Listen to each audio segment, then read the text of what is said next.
Imagine being betrayed by your own family, sold into slavery, and thrown into prison, only to end up ruling an entire nation. How did one man go from the absolute lowest point to the pinnacle of power? And what can his incredible journey teach us about life, faith, and forgiveness? Our journey begins long, long ago in the ancient land of Canaan. Here lived a young man named Joseph.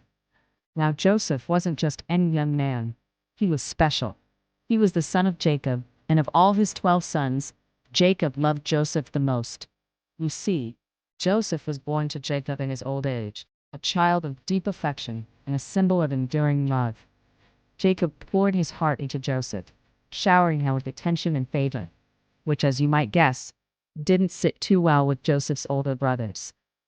To make his favoritism abundantly clear, Jacob gifted Joseph a magnificent, colorful coat, a garment that screamed special and set him apart from his siblings.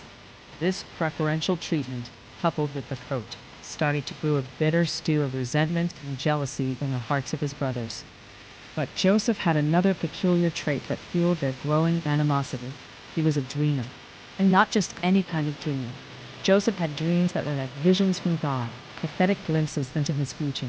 In these vivid dreams, he saw himself rising above his family, saw his brothers and even his parents bowing down before him.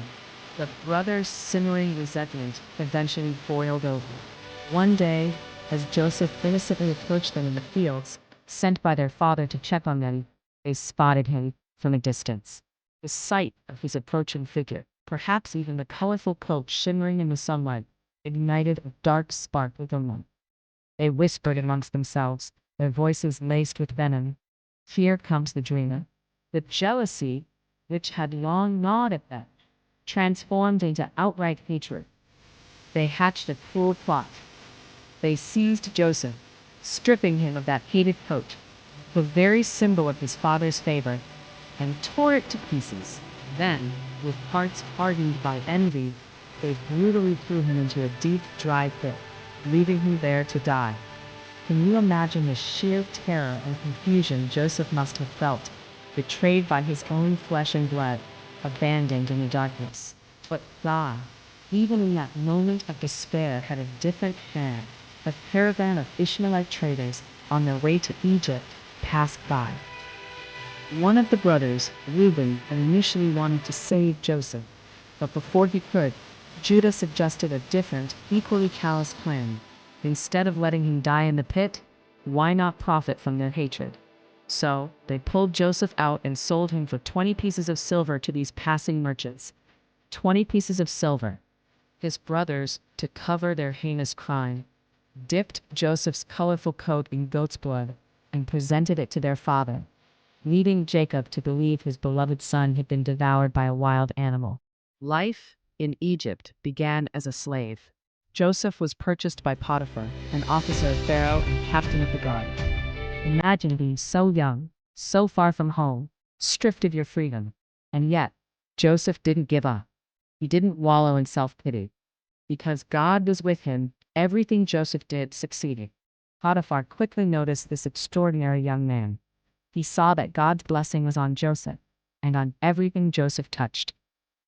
Soon, Joseph was put in charge of Potiphar's entire household, managing all his affairs with such skill and trustworthiness that Potiphar didn't have to worry about a thing. But just when things seemed to be looking up, trouble, like a dark cloud, descended once more.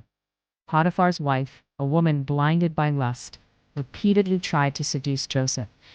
Joseph, with his unwavering moral compass and deep respect for God, refused her advances, saying, "How then could I do such a wicked thing and sin against God?" From being the trusted manager of a great household, Joseph was once again unjustly stripped of his freedom, his reputation tarnished, his innocence ignored. He was punished for doing the right thing. Inside that cold stone prison, surrounded by despair, Joseph could have easily given up. He could have grown bitter, allowing anger and hopelessness to consume him. After all, he had every reason to. Betrayed by family, sold into slavery, falsely accused, and imprisoned. One day, two of Pharaoh's officials, the chief cupbearer and the chief baker, were thrown into the same prison. Each of them had a strange, troubling dream on the same night. They were bewildered, unable to understand what their dreams meant. Joseph, noticing their distress, approached them. He listened carefully as they recounted their dreams. Then, through the power of God, Joseph interpreted their dreams. And just as Joseph said, 3 days later, everything happened exactly as he had interpreted. The cupbearer was reinstated, and the baker was hanged. Joseph, in a moment of hopeful plea, asked the cupbearer to remember him when he is restored, to mention him to Pharaoh. But once out of prison, the cupbearer, in his newfound freedom, completely forgot about Joseph. For 2 more long years, Joseph remained in prison, forgotten by the very man he had helped. It was another test of patience, another period of agonizing delay. Then, the turning point finally arrived. Pharaoh, the most powerful man in Egypt, had 2 disturbing dreams.